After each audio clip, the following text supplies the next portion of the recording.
Thomas's train. Thomas often grumbled because he was not allowed to pull passenger trains. The other engines laughed. "You're too impatient," they said. "You'd be sure to leave something behind." "Rubbish," said Thomas crossly. "You just wait. I'll show you." One night, he and Henry were all alone. Henry was ill. The men worked hard, but he didn't get better. Now Henry usually pulled the first train in the morning, and Thomas had to get his coaches ready.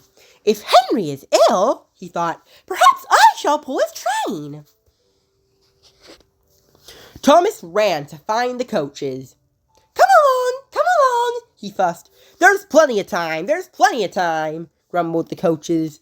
He took them to the platform and wanted to run round in front at once, but his driver wouldn't let him. "Don't be impatient, Thomas," he said. So Thomas waited and waited. The people got in. The guard and station master walked up and down. The porters banged the doors, and still Henry didn't come. Thomas got more and more excited every minute. The fat director came out of his office to see what was the matter, and the guard and the station master told him about Henry. "Find another engine," he ordered. "There's only Thomas," he said. "You'll have to do it then, Thomas.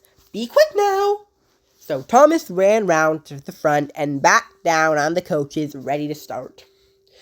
"Don't be impatient," said his driver. "Wait till everything is ready." But Thomas was too excited to listen to a word he said. What happened then no one knows. Perhaps they forgot to couple Thomas to the train. Perhaps Thomas was too impatient to wait till they were ready.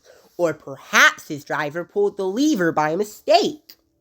Anyhow, Thomas started. People shouted and waved at him, but he didn't stop. "They're waving because I'm such a splendid engine," he thought importantly. "Henry says it's hard to pull trains, but I think it's easy." "Hurry, hurry, hurry," he puffed, pretending to be like Gordon. As he passed the first signal box, he saw the men leaning out, waving and shouting.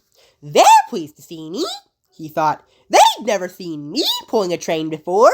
It's nice of them to wave." And he whistled. "Beep, beep, thank you," and hurried on. But he came to a sign at danger. "Bother," he thought. "I must stop, and I was going so nicely too. What a nuisance signals are." And he blew an angry beep, beep on his whistle. One of the signalmen rang up. "Hello, Thomas," he said. "What are you doing here?" "I'm pulling a train," said Thomas proudly. "Can't you see?" "Where are your coaches then?" Thomas looked back.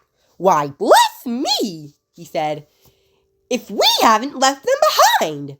"Yes," said the signalman. "You'd better go back quickly and fetch them." Poor Thomas was so sad he nearly cried.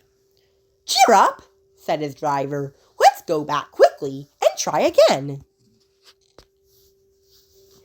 At the station, all the passengers were talking at once. They were telling the fat director, the station master, and the guard what a bad railway it was.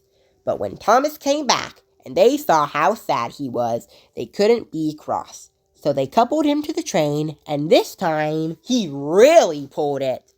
But for a long time afterwards, the other engines looked at Thomas and said, "Look, there's Thomas, who wanted to pull a train but forgot about the coaches."